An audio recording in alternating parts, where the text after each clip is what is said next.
Craig Watts, thank you for joining me today. It's a Oh, pleasure. no worries. Uh, Thanks for taking the time. You've been called a rock star of agriculture.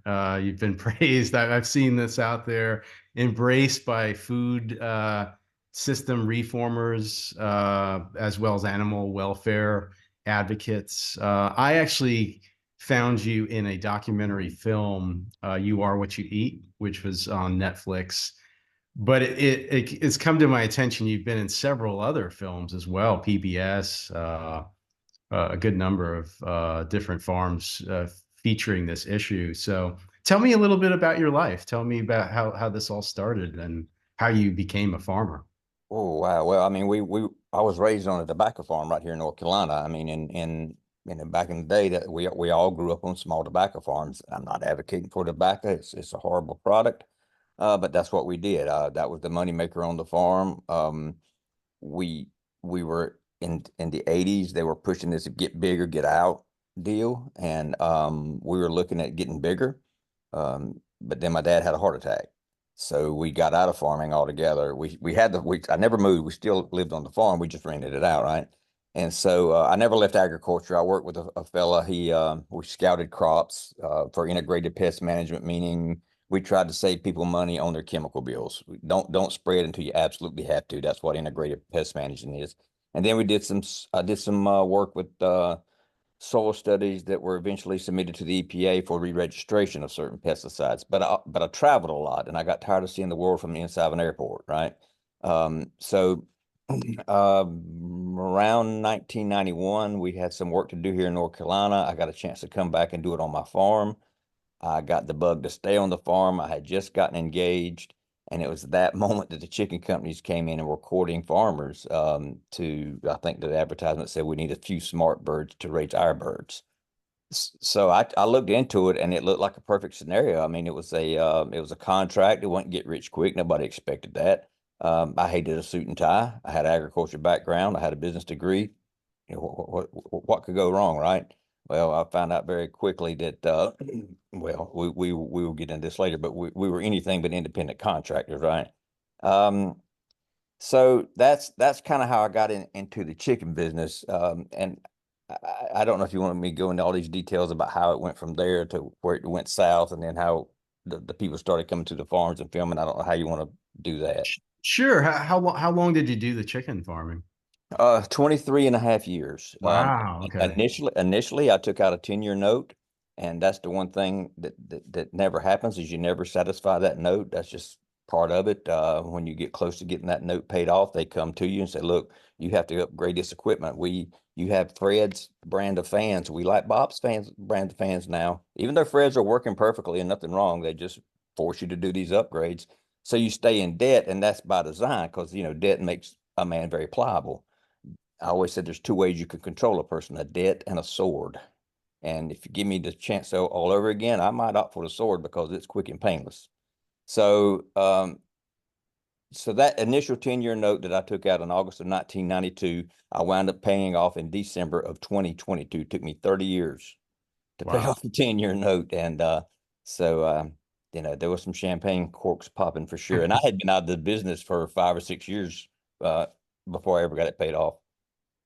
Wow. That's a tremendous amount of time. So that is you had this small family farm that was essentially then taken over as a contractor for big corporation.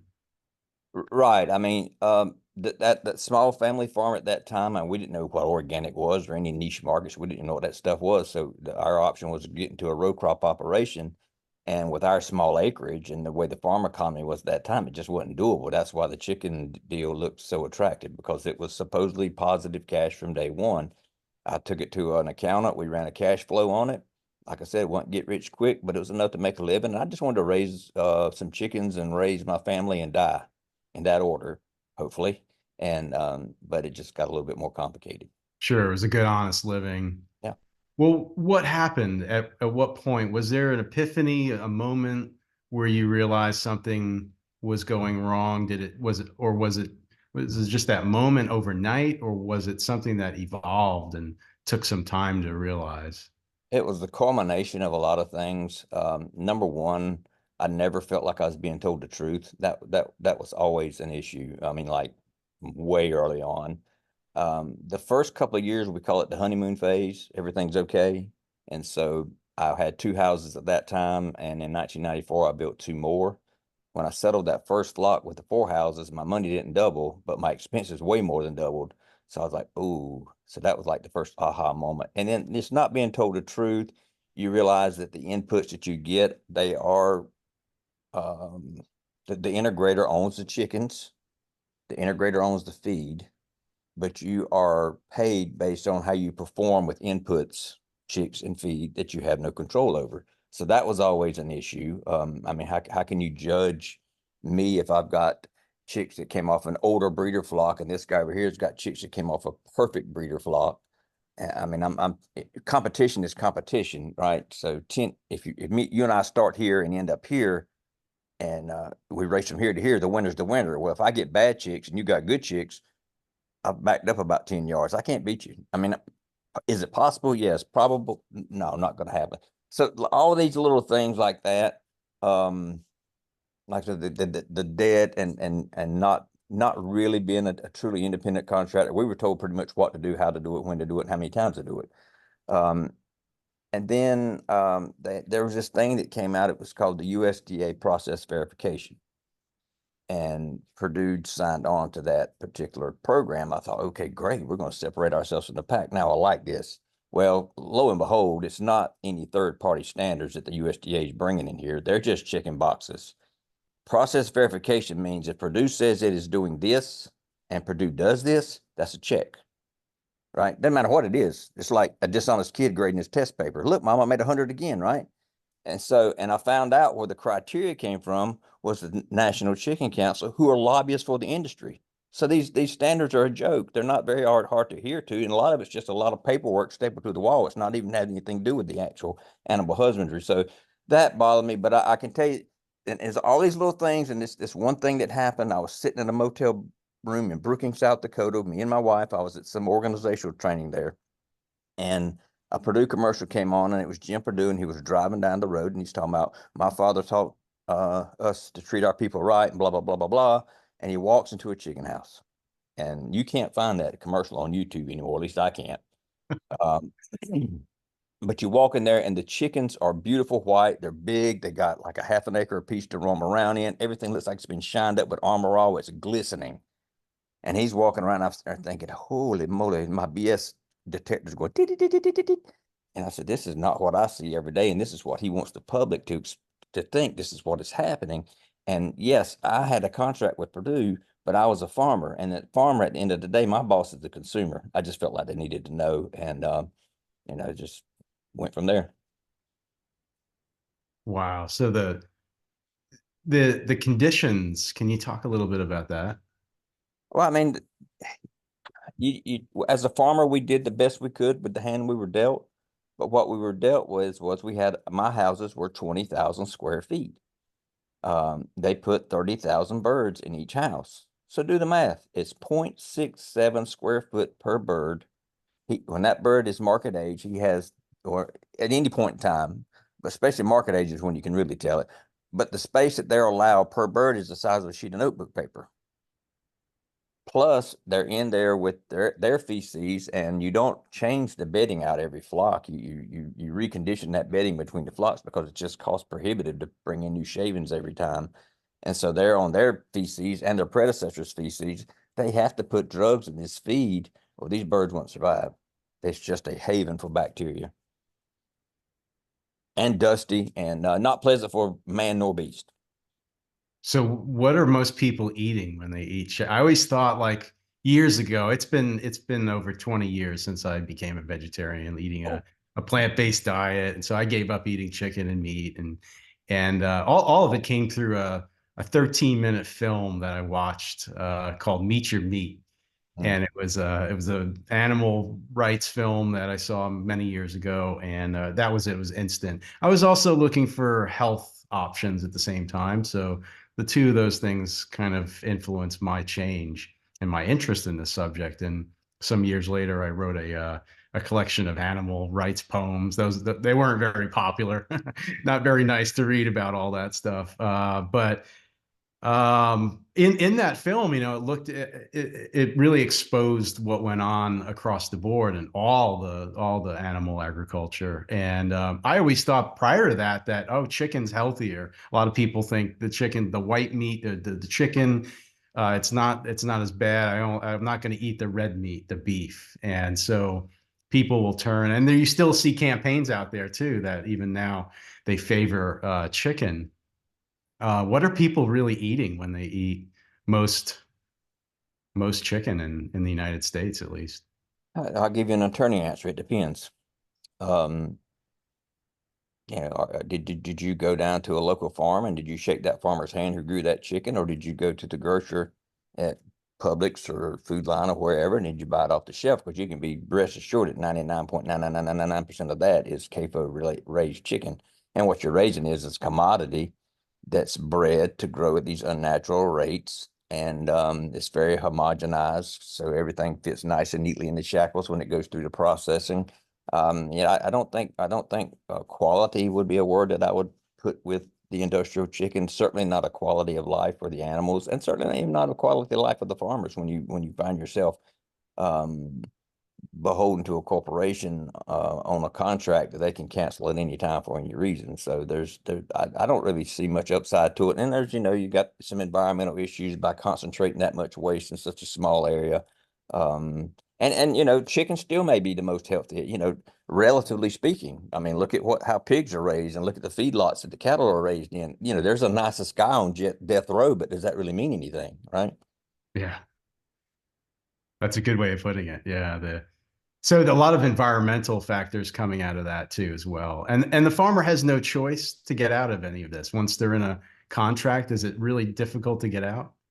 Well, well, you can sell or you can go bankrupt, or I mean, there's Uh, options. I mean, you can always yeah. zip and walk away, but most people have their farms mortgaged as collateral Oh, to borrow the wow. money to build the Nightmare. houses. And I work with farmers every day that find themselves in less than desirable situations because of these contract situations. And a lot of them even have their personal family homes tied up in the collateral. So it's a different level of farming than say a crop lien.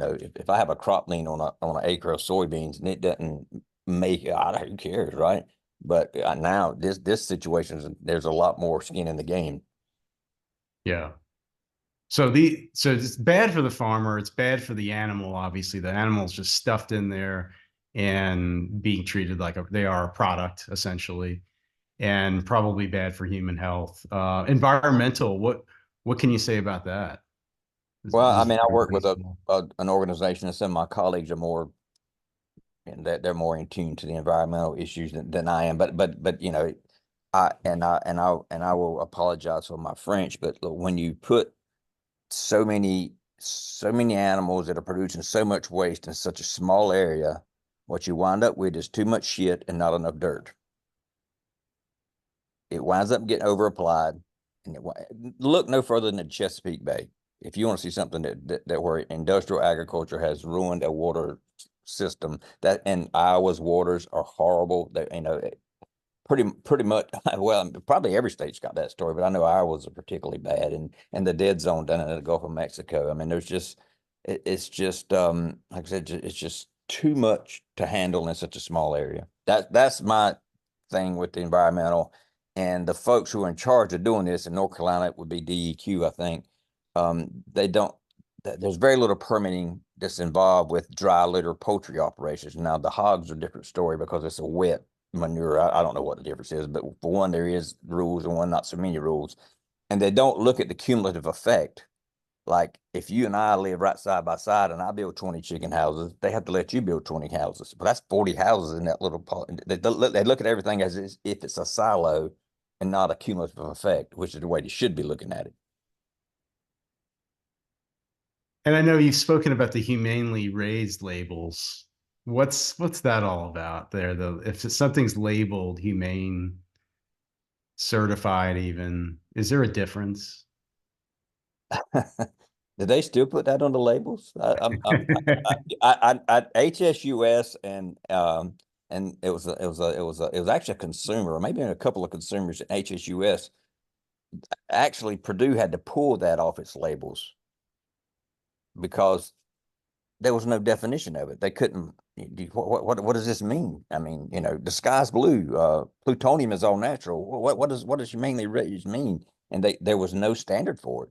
So the court made them actually pull that off the label. The humanely raised. Wow. Now they Okay. still got the other stuff, what cage free and all natural. Yeah, yeah.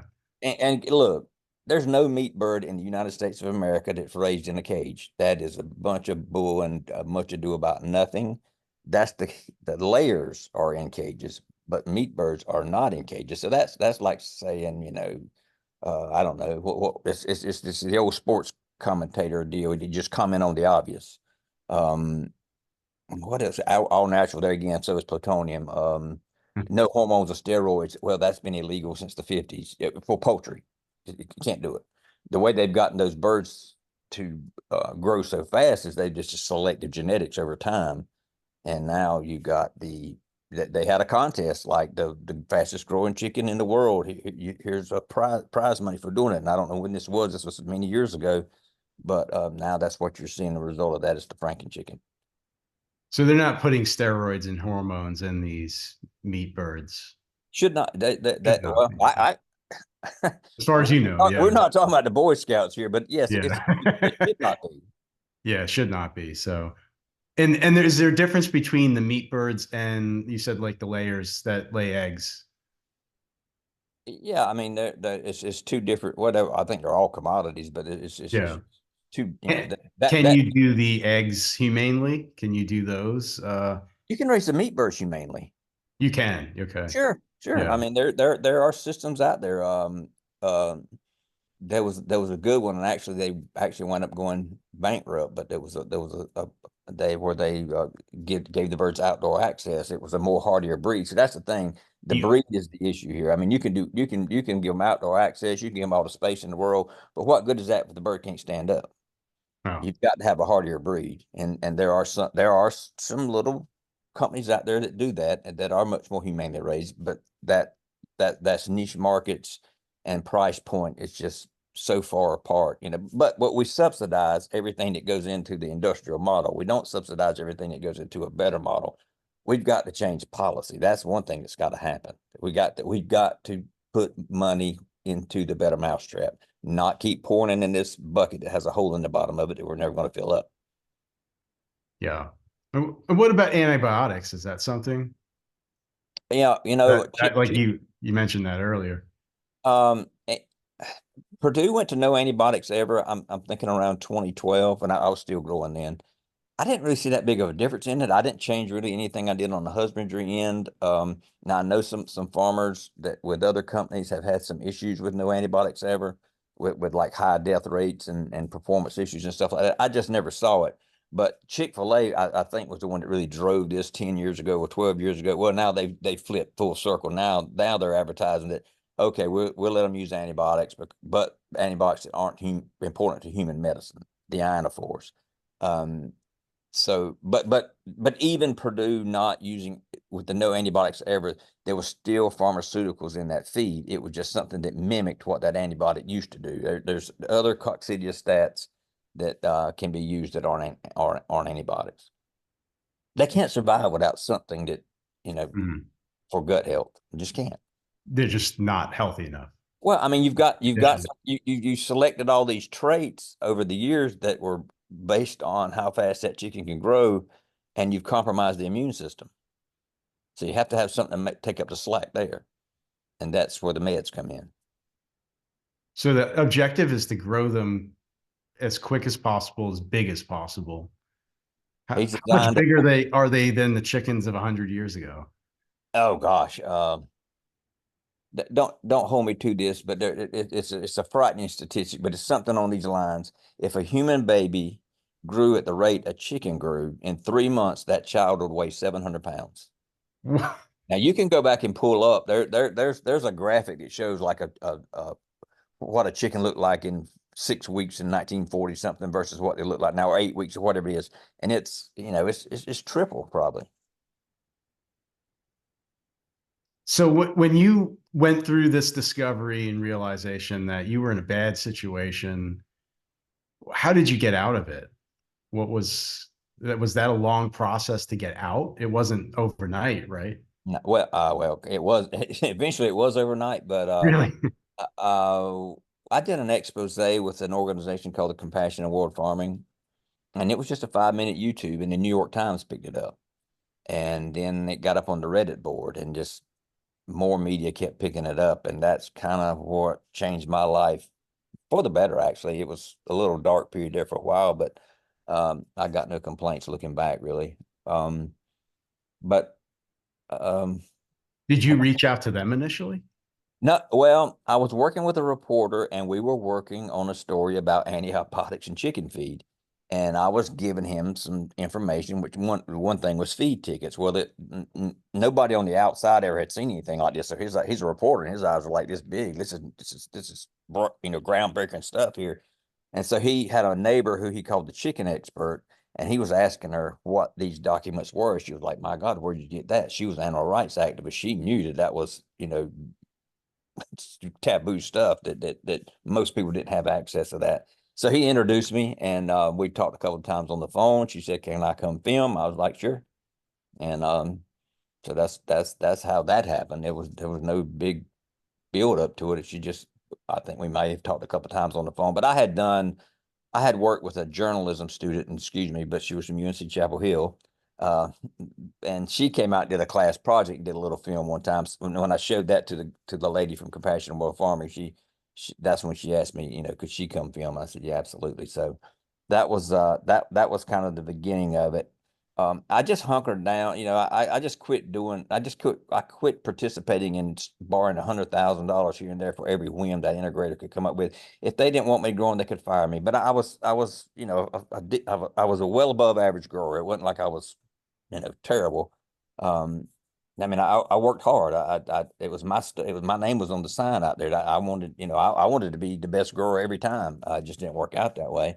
But yeah. So I after the expose, they put me on this double top secret lockdown probation where they were seeing groups of people out here, you know, 2 or 3 times a week, just annoying the crap out of me. But anyway, um, they didn't find anything, never did, never have 20 years prior to that, but they came. And so I guess it was about a year later, I just woke up and said I had enough. I had gotten the debt down to the point, we always call it the debt treadmill. You just keep borrowing, going to the bank, borrowing, paying off, borrowing, paying off. That treadmill had not stopped, but it had slowed down enough where I could jump off and not get hurt. So I jumped off, and I just woke up one morning. I told my wife, I said, "Can I quit this?" She said, "I told you to quit 2 years ago, but I couldn't have 2 years prior because I was in too much debt. I still owed like 100 and some thousand, but I'd got it down to like, I think it was 16,000. And And but that was it. honestly, without any income, that might as well be in a billion. But I felt like, it was just time. I just done it enough. There was no mending the relationship. That was done. So I was never going to have any more respect for the industry or that company. And then probably the feeling was mutual. And so it was time to part ways. And was that a problem? Was that a legal problem or a Well, battle? no, the only requirement is the USDA Packers and Stockyards rule says that we're supposed to give 90 days notice, and we can walk away, or the company can give us 90 days notice and walk away. It works both ways. But they had sent me a letter saying that if I wanted, they would be glad to waive that 90-day clause if I wanted to quit immediately. So I took them up on it, and Wow, wow. sure enough, they granted me immunity to the 90-day clause, and there was champagne corks popping, I'm sure in Salisbury, Maryland, but they were popping here too. So yeah. What did you think about doing next? What was your plan at that point? Oh my God, I had no plan B. Anybody that's in my situation that wants to make sure that wants to leave, but call me. Let's talk about plan B. Um, I sold some equipment that I didn't need anymore, but that was specific to the upholstery houses. I had a little backhoe and some tractors and stuff. That got us by for a while. I worked at Lowe's hardware at the garden center, and I loved that. It just didn't pay anything, but I love waiting on customers. golly, I wish they would have put me on commission. I probably would have still been there. But anyway, so that worked out okay. And then I got introduced to this organization called the Socially Responsible Agriculture Project. A friend of mine that I had known prior to me exiting the chicken business was working with them and was saying, look, we're looking for some people. And so they brought me on kind of as a consultant, so to speak, for I did that for probably 2 or 3 years. And then I finally came on as a full-time employee, directing the field team. And most of that was like environmental stuff, but my heart was to help contract farmers. That's where my heart is. And so after talking with my boss, she says, well, why can't we do that? I said, I don't know. Why can't we? She said, we can. So now we've actually got a program called the Contract Grower Transition Program, where we try to assist growers and who find themselves in these kind of precarious situations. And you know, and I've got two other folks that work with me. Both of them are former contract farmers, and you know, we've been there and done that. We've lived the gimmick. So that's to help other farmers. Yep. So if there are other farmers out there thinking about this, they're in a situation, they can contact you. Unfortunately, there's not a magic wand, but we will flip every rock that has to be that we can flip to try to find some sort of soft landing. We don't quit. Is there a website that we can link to Yes. later? Okay, we'll do that. And um, are you still on the same farmland? Yeah, still we've been here and I think it's actually the part of the farm where the poultry houses sit. I know it's part of Mama's part of the farm, but we have a land grant from the King of England. That's how long we've been here. So we've been Really? here a while. Like I said, and my intention now is to die here. Yeah. And will you pass this on? Uh, I will pass it on. What the kids do with it, I don't know. But if they come Yeah. back and tell me that they're thinking about building poultry houses, they are out of the wheel immediately. Oh no.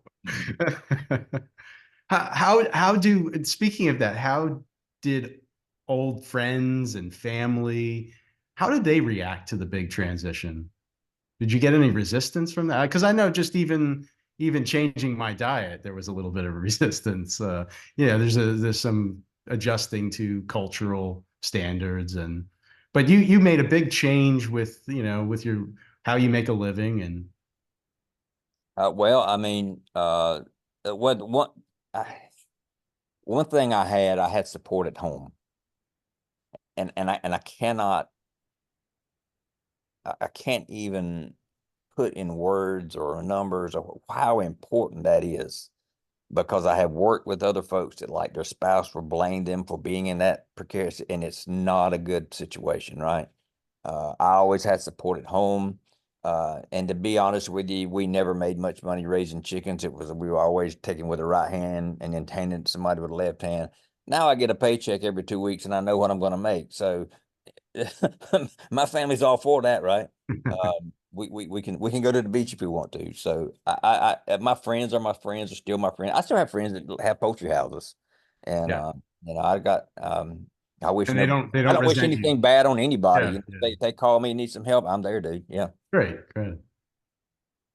Well, what do you grow now? Do you grow things on your farm? I know Well, mushrooms, right? well, if you saw the Netflix thing, as I started working with the organization Compassion Award Farming that I did the expose in back in 2014.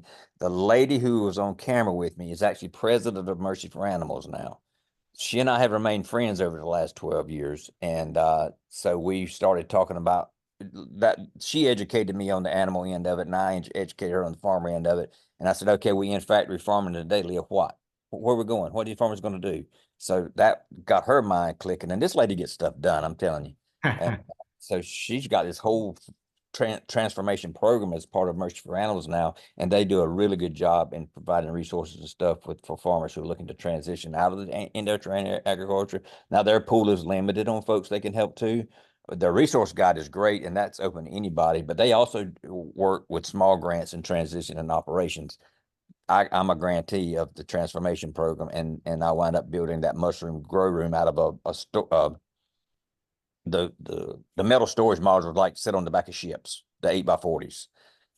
I pulled that inside the poultry house to utilize the installation that was already at the poultry house, the electrical that's at the poultry house, the plumbing's at the poultry house, but the actual grow room is actually inside that module. And I mess with growing mushrooms a little bit here at home. I have a tobacco barn in my side yard that has a concrete floor, so I got it to the point where I thought I could scale up. And so we had the mushrooms going, and I just got through planting some produce here Saturday. Nice. Will that be for sale? Sure. Nice. I I'm a tinkerer, right? And so the mushroom thing is interesting to me because I think there's a better way. And sometimes that gets in the way of being productive, but that's just me. I'm too old to change now. Um, a lot of the mushroom, if you saw the documentary, I guess the mushrooms they actually filmed the mushrooms. Okay. They Well, did, yeah. every Yeah. one of those blocks came out of a plastic bag. That drives me bananas. That's Wow. like Oh, the counter. bags. Yeah. Yeah. Yeah, this crap you got to get up so I'm looking at more permanent method of putting the substrate in and growing the mushrooms. And it's real simple. It's not that hard. It's like those storage modules, the clear storage things like you tote around. You Yeah. Yeah. can do that, food grade 5 gallon pails, and you can reuse it. And it's plastic, yes, but you can reuse it and reuse it and For a reuse it. long So time. that's Yeah. what I'm looking at now. And I will have some mushrooms probably. Oh gosh, if I start, it doesn't take long. Probably in June, I'll probably have a crop. Okay. What other produce? Oh, I planted beans and I planted peas and I planted corn and I planted okra, and now I'll be doing some watermelons, cantaloupes, tomatoes and such next weekend. Wow. Do you have like a distributor who comes and picks that up, or do you go somewhere to sell No, it? no, no. If we do anything, it'll be right. We'll sell it right here in the yard. Don't have to do anything. Local. Yeah. Okay. Now I have done farmers markets. Yeah. Yeah. But that's a lot of time. Yeah. There's I a can and just set something up here. Even an honor system kind of deal was better for me because I mean I got a full-time job. It's not like if yeah. that's all I was doing, it might be different, but Sure. it's Sure. a side hustle. I mean, that's all it is. Yeah. That's just out of something you enjoy It doing. keeps me sane. That's right. And that's nice. Yeah. Well, how else can people help? Any other ways? Well, certainly you want to look at your diet for sure, right? I mean, really the consumer in this age and time. I mean, we can. Corporations aren't going to do things that people don't support, right? Uh, I basically believe you got to walk the walk. You vote with your fork 3 times a day. Make healthy choices, right? Or do the best you can. I mean, I understand if you're a family and you've got 5 kids and you're just looking to feed everybody, and you're looking at a chicken that's $8 a pound versus a $2 a pound chicken. It's a no brainer, right? That's where the policy's got to step in. Farm bills out this year. Call your representative. Tell them what kind of system you want and what kind of system you want to support. That status quo is not getting it anymore. That's another way you can be in any. Always vote with your fork. Always be pushing the legislators to do the right thing here, because quite honestly, these corporations, they are very well funded. They swing a really big stick, whether it's locally, statewide, or federal. There's two way. There's two things that influence these folks, and that's the politicians, and it's money and it's numbers. We'll never match the money, but we can match the numbers. And I've seen changes in this industry in the last 10 years that I've really been pushing. Or really, you can go back to Food Inc. If you saw that movie. Yes. Yeah. That was kind of a watershed moment, Hmm. and there's been so much pressure on that industry since that. But now a lot of it's PR. They spend a lot more money on PR than they did in the past. But I have also seen some substantive changes as well, and I just think I think the consumer is waking up. I think COVID, as bad as it was, it exposed our food system for how actual brittle it was, and we need something not efficient. We need something resilient. So the USDA is putting money into more localized, regionalized meat processors and food hubs and things like that, and I think that's the answer. Buy and shop local. Yeah, Yeah. Great. Well, thank you so much for your time, Craig Watts, everybody. no Really worries, man. appreciate you taking the time today, and we'll post some links to those organizations that you mentioned, and yeah, I hope everybody checks them out. It's an important issue.